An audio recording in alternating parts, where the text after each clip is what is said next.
Hey, Jason here with World Compassion. I am sitting here with Air Vice Marshal, former General Georges Sada from the Iraqi Air Force. Many of you who have partnered with World Compassion over the years might be familiar with General Sada. Wrote the book Saddam's Secrets and has an incredible story. He's a follower of Jesus. He's a Christian, and he's been a dear friend of my dad's, Dr. Terry Law, the ministry here, our family. He lives part-time here in the United States and is just very involved and very knowledgeable about what is going on in the Middle East. And so with all the news stories, America's decision to pull away from the Kurds in Syria, Trump's decision to do that, and there's so much happening in the Middle East, a lot of times we'll reach out to General Sada and we'll just get his advice and his wisdom and his perspective because it's a very complicated situation. And so today we thought we'd have this conversation with General Sada, but let you experience. George, I remember the first time that we met was in May of 2003. I had just graduated from ORU. Yeah. And we drove in a Suburban from Amman, Jordan, through the night, all the way to Baghdad. Do you remember that? Yes, I remember that. And it was on the 8th of May, 2003. And so, and I think George Bush was the president at the time, and he declared the war officially over May 5th. On the 1st of May, he declared that the operations are over. And we were in a war zone 7 days later. Yes. And so now we're in 2019. Wow. Long time, isn't it? It is. But I remember it minute by minute until we arrived Baghdad. Well, thank you for being here and letting us chat with you a little bit. I think it's important. Our mission at World Compassion is not political, but the countries that we do work in, a lot of times there is political things that happen. It can affect people on the ground. It affects the Christian population. That's true. And that is our business. We're here to support the church, to empower the local church and nations that are considered hostile or restricted to the gospel message. And so I think it's important that we take a minute and we just get a little bit better understanding of what is going on in the Middle East. And so I know you have a lot of great relationships with political leaders in a lot of different countries in the Middle East. You're talking to people daily, and you have a lot of history and background that you can bring to the table. So I've got a few questions. There's a lot of opinions, and you don't have to give yours, but there's a lot of opinions, there's a lot of perspectives, there's a lot of questions about the U.S. pulling away, Trump's decision to pull away from the Kurds. They've been an ally to us, World Compassion. I mean, we've been pro-Kurdistan, but that's not everybody's perspective, and it's not necessarily what could happen in all this. That doesn't mean the Kurdish people don't have a place for advancing the kingdom of God, though, even though they might not become their own nation right now. But what is there a bigger picture that's happening right now with Turkey's advancement into Syria, Syria's involvement, Russia is now involved, U.S. is kind of pulled out of that specific zone. What's the bigger picture? What's happening? Yeah, Jason, let us go back. This issue, actually, it is not born yesterday. This issue is long and deep in history. But we don't want to go very deep in history. But at least let us start from 2003. Mm-hmm. From 2003, the Kurdish start having some sort of region, some sort of government, presidency, and everything. And this has started in Iraq. And as you know, Iraq is south of Turkey. North of Iraq, in the borders of Turkey, that is South Turkey, they are living also Kurdish. This agreement, though, when they started separating, that was an official agreement between Baghdad and Erbil? Yes. That they could do this, that they could begin formulating an semi-autonomous region? Yes. Okay. And it was mentioned in the constitution, and the Kurdistani region in north of Iraq was created. But that affected very much to South Turkey. Why? Because they are Kurdish. You know, the Kurdish people are in 4 countries, but geographically they are connected because they are east of Syria, south of Turkey, north of Iraq, and west of Iran. But the geography of Kurdish people, where they are living, it's one.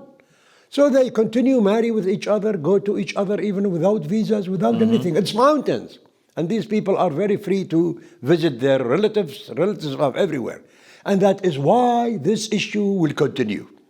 You see, now Turkey have recognized that the Kurdish PKK party which it is a party, are terrorists.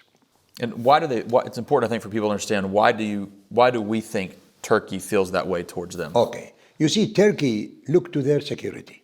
Turkey thinks that these people are dangerous to Turkey because they want to create the same region that it is in Iraq. Now this. Turkey doesn't want that. Of course doesn't, and Syria doesn't want that, and Iran doesn't want that. Yeah. You see, it is a complicated issue. Yeah. And I am sure in the future, this Kurdish issue is going to be very, very, very important to all these countries. Because it is cutting a part of geography of the country and being given to, and everybody knows that the aims of any Kurdish in the area is to create the Great Kurdistan. For Kurdish to feel and love each other in all these countries is the right thing. I mean, it's his people. Yeah. He have got nothing against them. They are Kurdish like him. But for the real countries like Iraq, Syria, Turkey, and it is different. They say, hey, wait a minute. Yeah. That is... this is our land. Of course, it's our land. Yeah. How they will... When you come and discuss it politically, the countries will not accept it.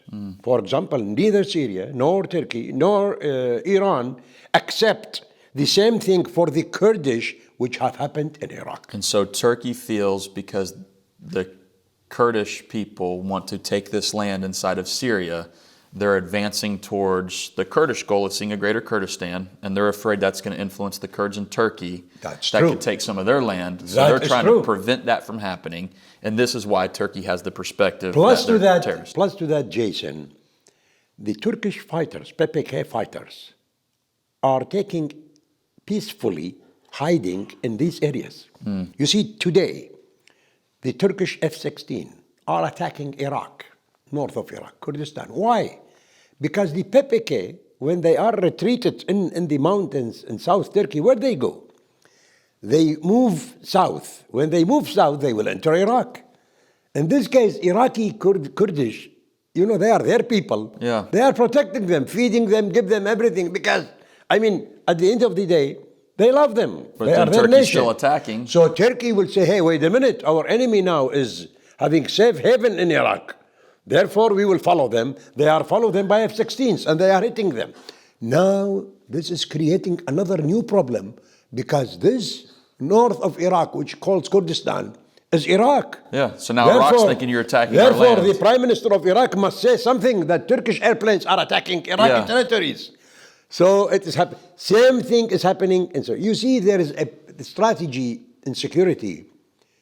When you have got somebody affecting your borders, affecting your security, you should not let him to get in and fight him in your area. You want to fight him in their You should area. follow him wherever he is and hit him there. And by following him and hit him there, that means you are going to the other countries. Spoken like a general who has been at war. Yeah. Well, so Turkey, to safeguard their south borders, they should go after the terrorists according to their thinking. These Kurdish are terrorists for them. But Kurdish, they are patriots. They are fighting to create, their liberty and their Great Kurdistan and things like that. And it's complicated. It's very complicated. So real quick, people who are watching this segment of the interview, and because of this conflict, people have been displaced. We have been working in Iraq since 2003, or 2002 really, and we have helped with displaced people. And so we're continuing to do that, not taking political sides. Everybody's got their political opinion, but again, World Compassion's goal is to advance the gospel, to reach people for Jesus. And ultimately, it is the message of Jesus getting into the hearts and the minds of these people throughout that entire region that's going to lead to sustainable peace. Hey, I hope you're enjoying these conversations with General Sada. It really is a great opportunity for us to gain a little bit better understanding of what's going on in the Middle East. But we also want to invite you to be a part of the solution. As overwhelming as it seems in the Middle East sometimes, we really do believe that Jesus is the answer. And you can participate. A simple gift, a gift of $20, $25, $50, or whatever you can give to help provide a blanket to somebody, a heater to somebody, to help a young lady who has been displaced from her city and her home to learn how to sew.